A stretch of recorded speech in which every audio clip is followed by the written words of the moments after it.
जय मसीह की। आज हम बाइबल से निर्गमन की पुस्तक में से 10 विपत्तियों के बारे में जानेंगे जो यहोवा परमेश्वर ने ही मिस्रियों पर डाली ताकि वह इज़राइलियों को मिस्र की गुलामी से निकाले। पर इस वीडियो में जाने से पहले इस वीडियो को लाइक करें, शेयर करें और चैनल को सब्सक्राइब करें। उस समय यूसुफ मिस्र का प्रधानमंत्री था और बड़े भयंकर अकाल के कारण उसका पूरा परिवार मिस्र में आकर रहने लगा।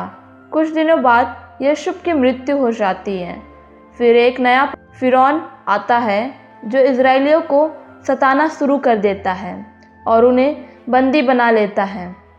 एक समय ऐसा आता है कि फिरौन इज़राइल में सभी नए जन्मे बच्चों को मरवाना शुरू कर देता है और उसी समय परमेश्वर अपने दास मूसा को एक विशेष नबी के तौर पर चुनता है ताकि वह अपनी प्रजा इज़राइलियों को मिस्र की गुलामी से बाहर निकाले।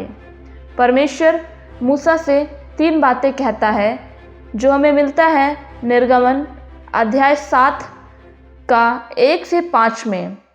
पहली बात जो परमेश्वर ने मूसा से कही वह यह है, मैं अपनी प्रजा इस्राएलियों को निकाल लाऊंगा। और दूसरी बात, इज़राइली सामान्य रूप से वापस नहीं आएंगे। मैं मिस्रियों को दंड देकर इज़राइलियों को छुड़ाऊंगा। और तीसरी बात जो है वह यह है, मैं इन कामों को इस रीति से करूंगा कि मिस्री जान लेंगे कि मैं ही यहोवा हूँ।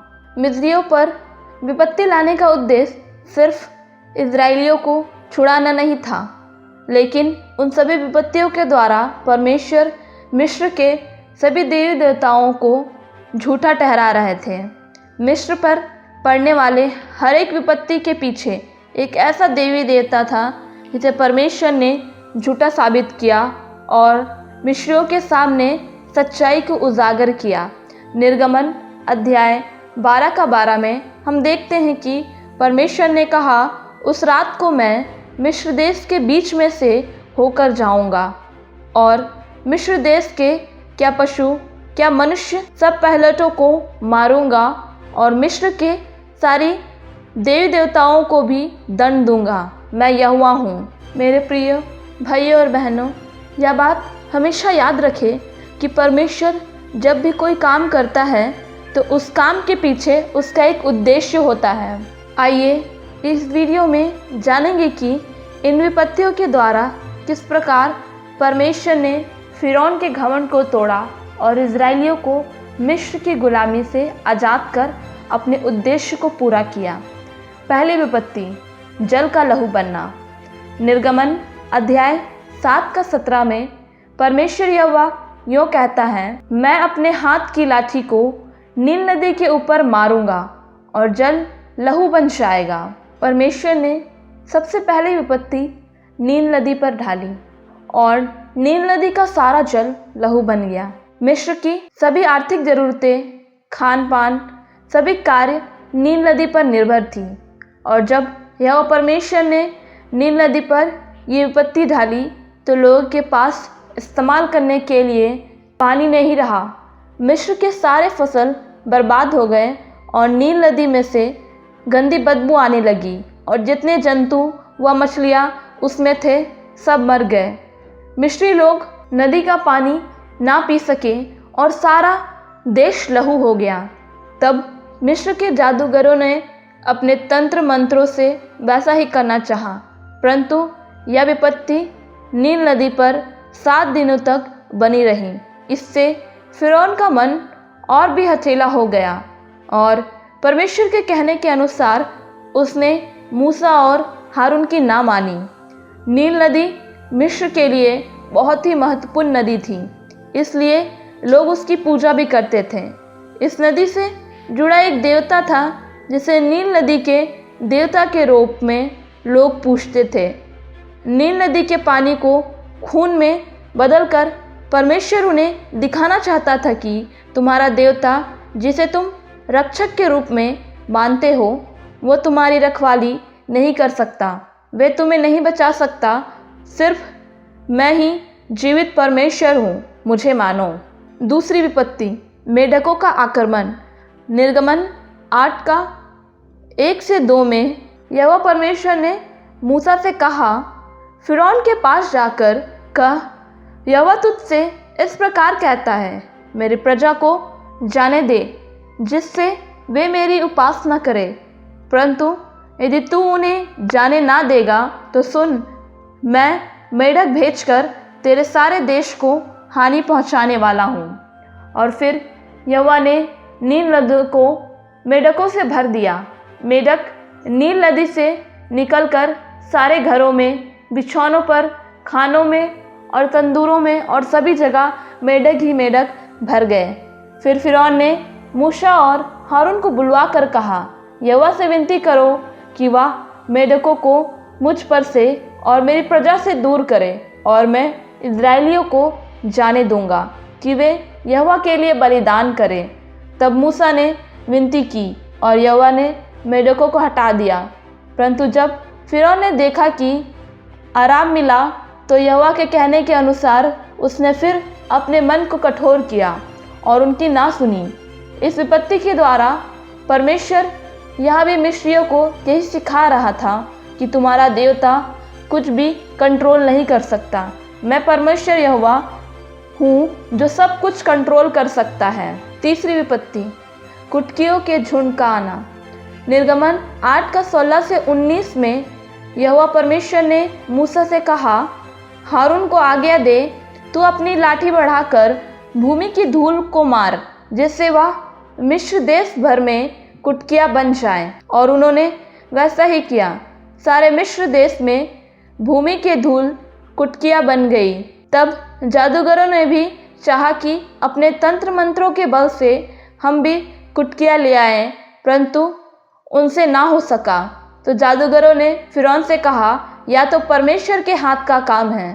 तो भी यहोवा के कहने के अनुसार फिरौन का मन और कठोर होता गया और उसने मूसा और हारून की बात ना मानी।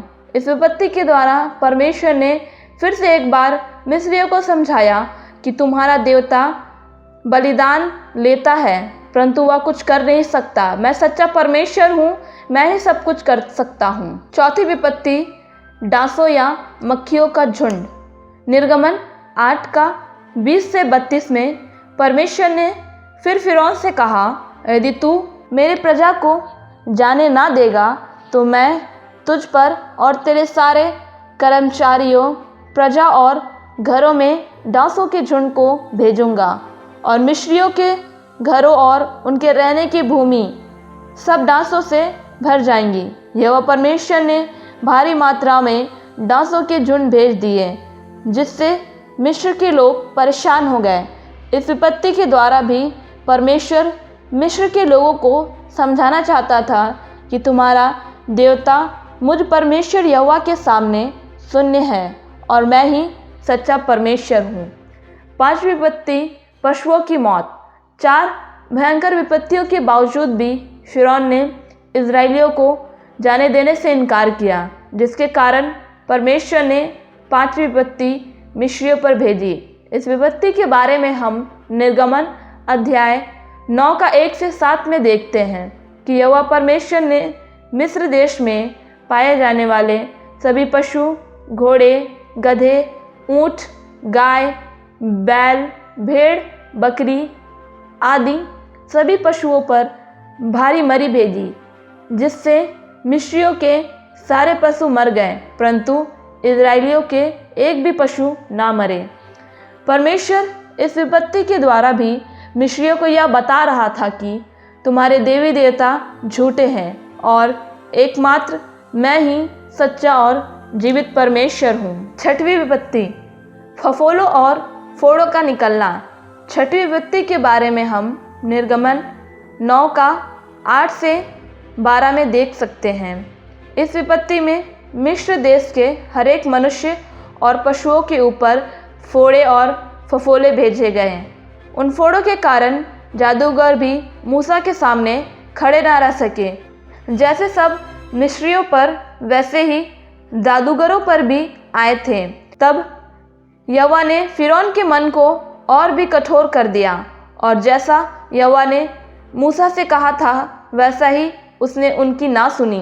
7वीं विपत्ति ओलों की वर्षा।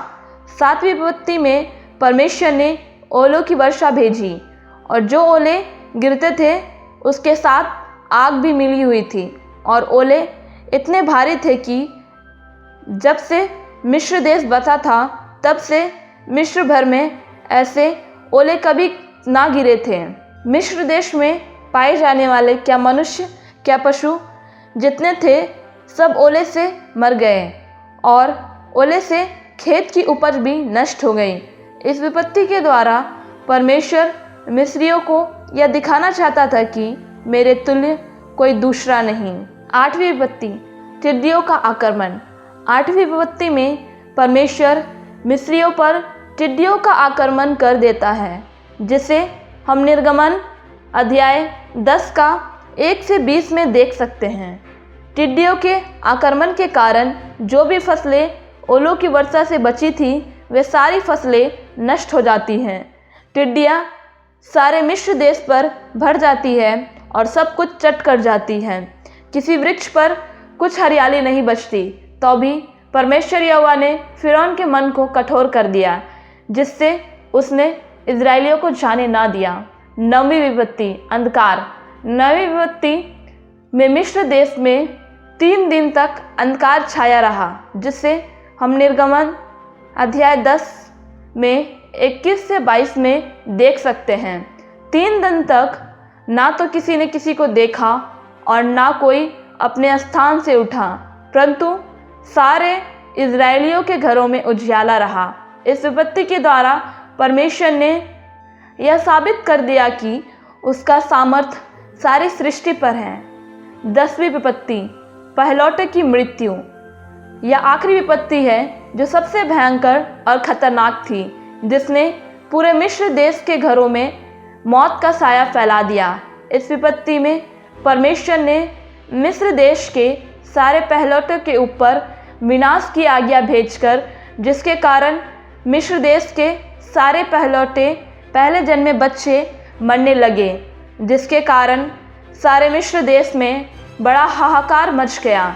इन 10 विपत्तियों के द्वारा परमेश्वर ने साबित कर दिया कि वह एकमात्र सामर्थी और सच्चा खुदा है। इन सारी विपत्तियों के द्वारा परमेश्वर ने मिस्र देश के झूठे विश्वास को तोड़ा और यह साबित कर दिया कि इज़राइल का खुदा यानी कि हमारा खुदा अपनी प्रजा को बचाने के लिए कुछ भी कर सकता है। ये सारी बातें हमें यह सिखाती है कि हमें परमेश्वर की महिमा परमेश्वर को देनी चाहिए, किसी और वस्तु या व्यक्ति को नहीं। इस वीडियो में अंत तक बने रहने के लिए आप सबों का धन्यवाद। परमेश्वर आप सभी को बहुत आयत से आशीष दे। इस वीडियो को लाइक करें, शेयर करें और चैनल को सब्सक्राइब करें।